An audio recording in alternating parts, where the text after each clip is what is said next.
ॐ स्थापकाय च धर्मस्य सर्वधर्मस्वरूपिणे अवतारवरिष्ठाय রামকৃষ্ণায় তে নমঃ। আজ একটি বিশেষ দিন। আজ ঠাকুরের এক অন্যতম প্রধান পার্ষদ স্বামী অদ্বৈতানন্দজির জন্মতিথি। ঠাকুরের এই ত্যাগী পার্ষদদের জন্মতিথি রামকৃষ্ণ মঠ মিশনে যেমন পালন করা হয়, ঠিক তেমনি ঠাকুরের গৃহী ভক্তরাও এই জন্মতিথির দিনগুলোতে তাদের নিজেদের মতন এই শুভ দিন পালন করে থাকে। আমরা আজ স্বামী অদ্বৈতানন্দজির সম্বন্ধে কিছু কথা জানব। তার সঙ্গে জানব যে এই রামকৃষ্ণ সংঘে স্বামী অদ্বৈতানন্দজি মহারাজের কি অবদান ছিল সেটাও জেনে নেব।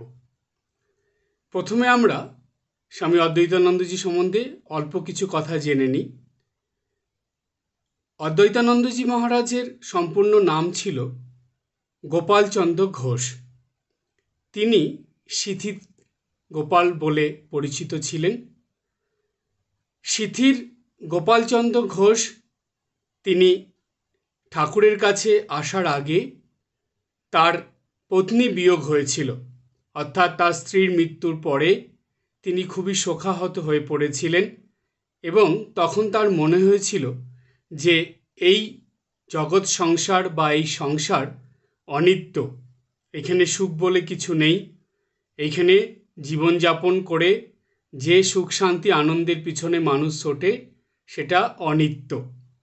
তো এই রকম যখন বৈরাগ্যের ভাব গোপালদার অর্থাৎ গোপালচন্দ্রের মনের ভিতরে এসেছে, তিনি সেইভাবে জীবনযাপন করছিলেন, তখন তার এক বন্ধু শ্রীযুক্ত মহেন্দ্রচন্দ্র কবিরাজ তিনি গোপালদাকে দক্ষিণেশ্বরের ঠাকুর শ্রীরামকৃষ্ণ দেবের কথা বলেছিলেন। ঠাকুরের কথা তার বন্ধুর মুখ থেকে শুনে গোপালদা তিনি ঠাকুরের কাছে এসেছিলেন। ঠাকুরের কাছে আসার পরেই ঠাকুরের সংস্পর্শে এসে ঠাকুরের কথা শুনে গোপালদার মনে যে বৈরাগ্যের ভাব শুরু হয়েছিল সেটা যেন আরও পুষ্ট হয়ে উঠল। তখন গোপালদা দেখলেন যে এর কাছে থাকলেই আমার জীবনের যে কষ্ট বা মনের ভিতরে যে দুঃখ কষ্ট শুরু হয়েছে সেটার উপশম হবে। তাই গোপালদা ধীরে ধীরে ঠাকুরের কাছে আসতে শুরু করলেন। গোপালদা ঠাকুরের থেকে বয়সে 8 বছরের বড় ছিলেন। তাই গোপালদাকে ঠাকুর বিভিন্ন নামে ডাকতেন। কখনো মুরব্বি বলে ডাকতেন, কখনো বুড়ো গোপাল বলে ডাকতেন, আবার কখনো ওই বুড়োটা এই কথা বলেও ডাকতেন। ঠাকুর মজা করতেন বুড়ো গোপালদার সঙ্গে। তো এই বুড়ো গোপালদা আমাদের রামকৃষ্ণ সংঘে স্বামী অদ্বৈতানন্দ নামে পরিচিত। আর ঠাকুরের সন্তানেরা তারা বুড়ো গোপালদাকে গোপাল দাদা বা গোপালদা বলে ডাকতেন। আমরা বুড়ো গোপালদার পুরো জীবনীর মধ্যে বা সম্পূর্ণ জীবনী আলোচনার মধ্যে যাব না। আজকের প্রসঙ্গটা একটু আলাদা। আজকের প্রসঙ্গটা হলো এই রামকৃষ্ণ সংঘে বুড়ো গোপালদার অবদান কী ছিল সেটা আমরা জানব। আমরা সেই প্রসঙ্গে আসি। সিথির গোপালচন্দ্র ঘোষ পত্নী বিয়োগের পর শোকে সন্তপ্ত হয়ে 1884 সালে শ্রীরামকৃষ্ণের সান্নিধ্য লাভ করেছিলেন। তার বেদনাহত অন্তরে সান্ত্বনার স্পর্শ যেমন ঠাকুর দিয়েছিলেন, তেমনি বৈরাগ্যের অগ্নিশিখাটি ঠাকুর শ্রীরামকৃষ্ণ দেবের স্পর্শেই তার ভিতরে জ্বলে উঠেছিল। গোপালচন্দ্র আর সংসারে ফিরতে পারলেন না। পুনরায় দ্বার পরিগ্রহের চেয়ে ভগবৎ প্রেমের অনন্ত বন্ধনে তিনি বাধা পড়লেন। তার এই আত্মনিবেদনে সন্তুষ্ট হয়ে শ্রীরামকৃষ্ণ তাকে কৃপা করেছিলেন।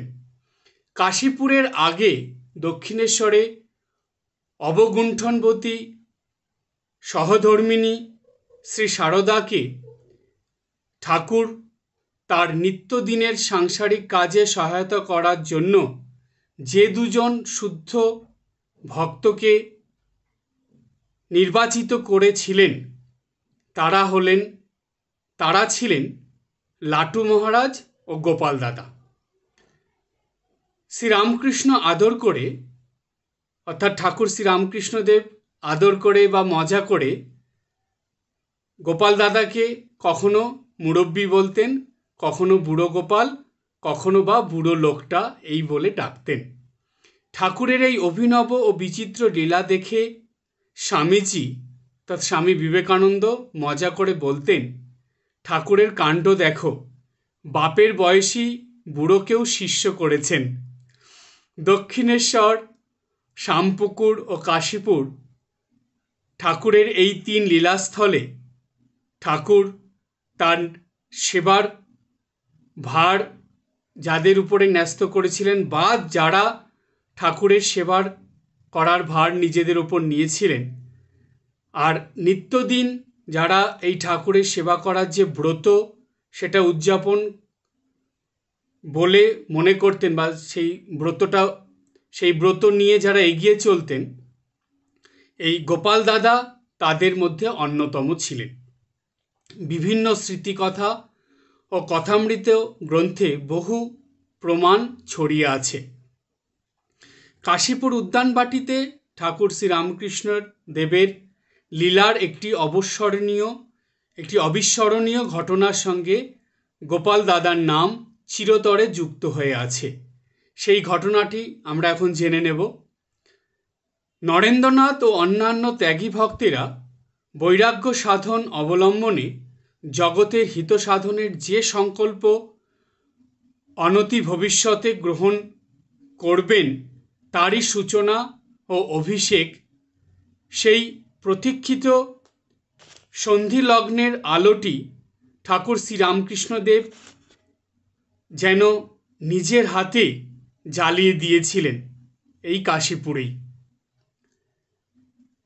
প্রবীণ সেবক বুড়ো গোপাল দাদা তীর্থভ্রমণ শেষ করে কাশীপুর বাগানে ফিরেছিলেন, আর 8ই জানুয়ারি রাত্রে একটি ভান্ডারাও দিয়েছিলেন। তারপর বুড়ো গোপাল দাদার আকাঙ্ক্ষা হয় গঙ্গাসাগরের যাত্রী যে সকল সাধুরা তাদের মধ্যে গেরুয়া কাপড় ও রুদ্রাক্ষের মালা এবং চন্দন দান করবেন। তিনি সেই কথা ভেবে 12টি কাপড় ও মালা জোগাড় করেছিলেন। নিজে হাতে কয়খানিকে কাপড়গুলোকে তিনি গেরুয়া রং করেছিলেন এবং সেই খবর তিনি যে কাপড় রং করেছেন, এই গঙ্গাসাগরে যে সাধুরা যাবে তাদেরকে দেবেন, মালা দেবেন, এই খবর ঠাকুরের কাছে পৌঁছে গিয়েছিল।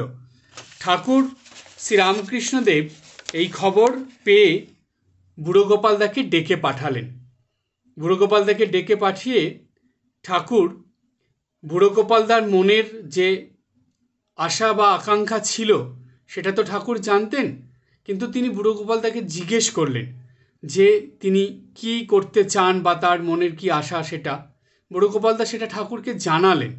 ঠাকুর সেটা জেনে নিয়ে বুড়ো গোপালদাকে বললেন, জগন্নাথ ঘাটের সাধুদের গেরুয়া কাপড় দিলে তোমার যে ফল হবে তার 1000 গুণ বেশি ফল হবে যদি তুমি আমার এই ছেলেদের মধ্যে কাপড়গুলো, মালা যা যা দেবে সেগুলো যদি দাও। এদের মতো ত্যাগী সাধু আর কোথাও তুমি খুঁজে পাবে না। এদের এক একজন 1000 সাধুর সমান। অর্থাৎ ঠাকুর এইখানে ঠাকুরের যে আরও ত্যাগী সন্তানরা ছিলেন তখন কাশীপুরে, নরেন্দ্রনাথ থেকে শুরু করে রাখাল মহারাজ থেকে শুরু করে শশী মহারাজ যারা ছিলেন, এদের উদ্দেশ্যে ঠাকুর এই কথা গোপাল দাদাকে বলেছিলেন যে এদের এক একজন 1000 সাধুর সমান। বুড়ো গোপাল দাদা ঠাকুর শ্রীরামকৃষ্ণদেবের এই ইঙ্গিতপূর্ণ আদেশ বুঝতে পেরে সেটা মাথা পেতে নিলেন এবং তিনি ঠাকুরের হাত দিয়েই এই 12খানি গেরুয়া বস্ত্র এবং রুদ্রাক্ষের মালা স্পর্শ করিয়ে মন্ত্রপুত করে নেন। আর তাঁর আদেশেই বুড়ো গোপাল দাদা, অর্থাৎ ঠাকুরের আদেশে বুড়ো গোপাল দাদা এই সর্বত্যাগী ঠাকুরের সন্তানদেরকে, অর্থাৎ 11 জনকে এই গেরুয়া বস্ত্রগুলো ও রুদ্রাক্ষের মালা দিয়েছিলেন। কাশীপুরের পর বরানগর মঠ। শুরু থেকেই বুড়ো গোপাল দাদা এই মঠের বাসিন্দা ছিলেন। সিথির বাড়ি এবং অবশিষ্ট সংসারের বন্ধন আগেই তিনি শিথিল করে দিয়েছিলেন, অর্থাৎ সেই বন্ধন থেকে তিনি নিজেকে মুক্ত করে এনেছিলেন। অতএব বরানগর মঠবাসী হওয়ার ক্ষেত্রে গোপাল দাদার সামনে কোনো বাধাই ছিল না। অনুমান 1887 সালের জানুয়ারি মাসে বিরজা হোম করে যারা ত্যাগব্রতের গৈরিক সাধনকে আজীবনের মতো গ্রহণ করেছিলেন, তাদের মধ্যে বুড়ো গোপাল দাদা অন্যতম। সন্ন্যাস গ্রহণের পর বুড়ো গোপাল দাদার নাম হয় স্বামী অদ্বৈতানন্দ। বরানগর মঠে থাকাকালীন বুড়ো গোপাল দাদা অর্থাৎ স্বামী অদ্বৈতানন্দজি মহারাজ ভারতের বিভিন্ন তীর্থ পর্যটন করেছিলেন। বিশেষত কাশীতে বা বেনারসে অবস্থান করে কঠোর তপস্যা করেছিলেন তিনি। দীর্ঘদিন ধরে এই কঠোর তপস্যার মধ্যে তিনি যুক্ত ছিলেন। আবার স্বামীজির আহ্বানে বা স্বামীজির ডাকে নতুন মঠের কাজে আত্মনিয়োগ করার জন্য কাশীধামে আর না থেকে, অর্থাৎ কাশীধামে ওই যে তিনি তপস্যার জীবন যাপন করছিলেন সেইটা ত্যাগ করে আলমবাজার মঠে চলে এসেছিলেন। 1898 সালে বেলুড়ে নীলাম্বর বাবুর বাগানে সাময়িকভাবে প্রতিষ্ঠিত মঠে সেই যে তিনি চলে এলেন, তারপর থেকে আমৃত্যু অদ্বৈতানন্দজি মহারাজ সাধনস্থল, কর্মস্থল ও তপস্যাস্থল হয়ে উঠেছিল নবপ্রতিষ্ঠিত বেলুড় মঠ। বেলুড়ের নবসংগৃহীত ভূমিতে পূর্বে নৌকা ও জাহাজ সংস্কার হতো বলে ভূমিটি তখন বড়ই বন্ধুর ছিল এবং গৃহ নির্মাণ করে বাস করার একবারেই অনুপযুক্ত ছিল। স্বামী অদ্বৈতানন্দজি মহারাজ তার প্রথম কর্তব্য ছিল শ্রমিকদের সাহায্যে ভূমি সমতল করা, অর্থাৎ এবড়ো খেবড়ো উঁচু নিচু জায়গা ভূমিটা ছিল বেলুড় মঠের। অদ্বৈতানন্দজি মহারাজ নিত্যদিন সেই শ্রমিকদের সঙ্গে থেকে তিনি সেই ভূমি সমতলের কাজ করতেন এবং তিনি আরও কি করতেন, এই গোপাল দাদা, বুড়ো গোপাল দাদা কিন্তু তিনি কর্মকে শ্রীরামকৃষ্ণের ভাবপ্রচারের ভিত্তি এবং ঠাকুরের নামে তপস্যারই একটি অঙ্গ বলে মনে করতেন এবং বেছে নিয়েছিলেন। তিনি তার মনের ভাবটা এই ছিল যে ঠাকুরের এই সংঘের জন্য যেটাই হোক না কেন সেটাই ঠাকুরের কাজ, এবং শুধু কাজ নয়, সেটা হলো তপস্যা বা সাধনা। তাই গোপাল দাদা ছোটোখাটো সব কাজই খুব নিষ্ঠা ভরে করতেন। গোপাল দাদার অর্থাৎ স্বামী অদ্বৈতানন্দজি মহারাজের একনিষ্ঠ পরিশ্রমের সুদৃঢ় ভিত্তির ওপরেই রামকৃষ্ণ সংঘের প্রথম স্থায়ী মঠ গড়ে উঠেছিল।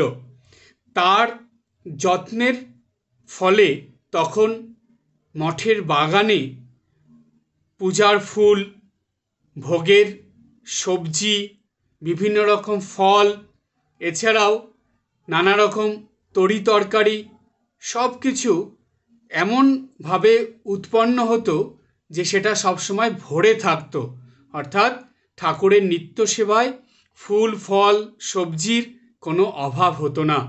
গোপাল দাদা সেটা কিন্তু প্রথম থেকেই শুরু করে দিয়েছিলেন। তাহলে এই যে মঠে ঠাকুরের সেবার জন্য প্রয়োজনীয় যে সবজি, ফল, তারপরে ফুল, যা যা দরকার নিত্য প্রয়োজনীয়, সেগুলো গোপাল দাদা সেই মঠের জমিতে চাষ করে বা নিজে হাতে সে শ্রমিকদের সঙ্গে পরিশ্রম করে সেগুলো উৎপাদন করতেন এবং ঠাকুর সেবায় দিতেন। এটাকে তিনি তার পরম কর্তব্য, আর কর্তব্য শুধু নয়, পরম সাধনা বলে মনে করতেন এবং সেইভাবেই করে গেছেন। আজীবন তিনি এই কাজ করে গেছেন। ঠাকুর শ্রী রামকৃষ্ণদেবের মুরব্বী অর্থাৎ বুড়ো গোপাল দাদা বা স্বামী অদ্বৈতানন্দজি মহারাজের জীবনের শেষ দিন পর্যন্ত তিনি ঠাকুর শ্রী রামকৃষ্ণের নামাঙ্কিত সংঘের সেবায় নিজেকে এমনভাবে নিবেদিত করে দিয়েছিলেন যে ওই বয়সেও বয়সেও তিনি যেভাবে ঠাকুরের সঙ্গের সেবা করতেন বা ঠাকুরের সঙ্গের নিজেকে সমর্পণ করে দিয়েছিলেন, নিবেদন করে দিয়েছিলেন, যে তাকে দেখে মনে হতো যে সত্যি যেন তিনি ঠাকুরকে প্রত্যক্ষ সামনে দেখে ঠাকুরের সব কিছু করছেন। ঠাকুরের শরীর যাওয়ার পরেও গোপাল দাদার সেবা দেখে মনে হতো যেন তিনি স্বয়ং ঠাকুরের সঙ্গে সঙ্গে থেকে থেকে ঠাকুরের সেবা করছেন।